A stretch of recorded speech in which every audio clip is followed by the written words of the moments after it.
नमस्कार, आप देख रहे हैं PBT express news live channel और मैं हूं आपके साथ सपना। चलिए रुक कर लेते हैं आज की बड़ी खबरों की ओर।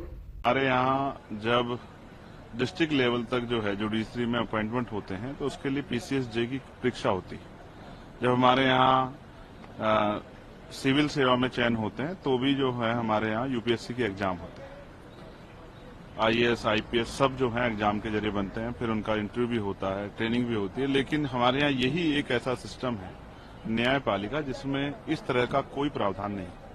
कॉलेजियम सिस्टम के जरिए जज बनते हैं और जिस तरह की घटनाएं सामने आई दिल्ली हाईकोर्ट से, और फिर कहते हैं कि ये सजा है कि उनको यूपी इलाहाबाद हाईकोर्ट भेज दिया। मैं यूपी से आता हूं, मैं स्पष्ट तौर पर कहना चाहता हूं 2014 में यही सरकार केंद्र की बिल लेके आई, 99वां संशोधन हुआ और सुप्रीम कोर्ट ने उस पर रोक लगा दी, सरकार चुप हो गई। ऐसा लगता है कि आपसे कुछ चर्चा हुई है, उसके बाद इसको स्वीकार कर लेगी, ऐसे ही देश चलेगा। मैं इससे सहमत नहीं।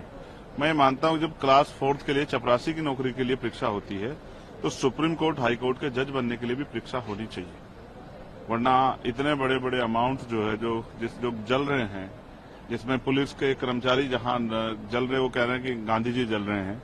ये चीजें अगर आम आदमी के घर परिवार में हुई होती तो एक बहुत बड़ी जांच बैठती, ईडी सीबीआई इनकम टैक्स वाले जाते, सब कुछ होता। लेकिन जिस तरह से 6-7 दिन घटना को छिपाया गया, ये सबके सामने है कि कुछ ना कुछ चल रहा है। तो मेरी ये मांग है कि all India judicial service commission बनाया जाए और कॉलेजियम सिस्टम को हटाया जाए। आज देश में चारों तरफ लोगों के अंदर चिंता है, कोई बोल रहा है कोई नहीं बोल रहा है, लेकिन मेरी जैसी निष्पक्ष आवाज अगर नहीं बोलेगी तो कैसे चलेगा। मैं यहाँ इसलिए खड़ा हूँ कि हर वर्ग के, हर जाति, हर वर्ग के व्यक्ति में काबिलियत है, इसके एक मानक सेट किया जाए, आयोग बने और उसमें परीक्षाएं हो, और परीक्षा के बाद जो इंटरव्यू, और इंटरव्यू के बाद जो है, इंटरव्यू ना भी हो तो परीक्षा के जरिए जो है एक मानक तय करके सुप्रीम कोर्ट हाई कोर्ट के जज बने। और जब तक ये नहीं होगा तब तक मैं समझता हूँ SC/ST OBC और EWS के बच्चों के भी, जिनकी इच्छा है जुडिशरी में जाने, उनके रास्ते नहीं खुलने वाले।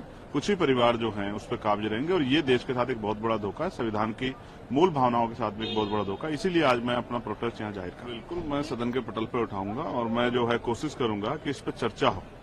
और आज देश इसकी डिमांड कर रहा है, जैसे जातिगत जनगणना की डिमांड हो रही है वैसे ही इसकी भी डिमांड हो रही है कि all India judicial service commission बनना चाहिए। न्यायिक आयोग में जो सेवा है उसकी नियुक्तियां जो हैं वो पेपर के आधार पे, परीक्षा के आधार पे होनी चाहिए, ना कि भाई भतीजावाद के आधार पे, ना कि किसी की दया पे। और जब तक ये नहीं होगा तब तक जो है, जहां कहते हैं कि न्याय का जो मंदिर है वहां से न्याय की अपेक्षा जो है गरीबों के लिए, कमजोर वर्गों के लिए वो उपयुक्त नहीं होगी, उनके मन में डर और पीड़ा बनी रहेगी। मैं ऐसी मांग करता हूं कि सरकार इस मांग को सुने, इस पर चर्चा कराए। और ये संशोधन का समय भी आ गया है, जो संशोधन हुआ था जिस पर रोक लगी, तो उस बैरियर को हटाने का पार्लियामेंट सर्वोच्च है। पार्लियामेंट से बड़ा कुछ नहीं है। जब पार्लियामेंट जिस करेगी, हम लोग सपोर्ट करेंगे सरकार को। अगर वो all India judicial service commission के लिए मन बना के तैयार है तो हम उनको सपोर्ट करेंगे।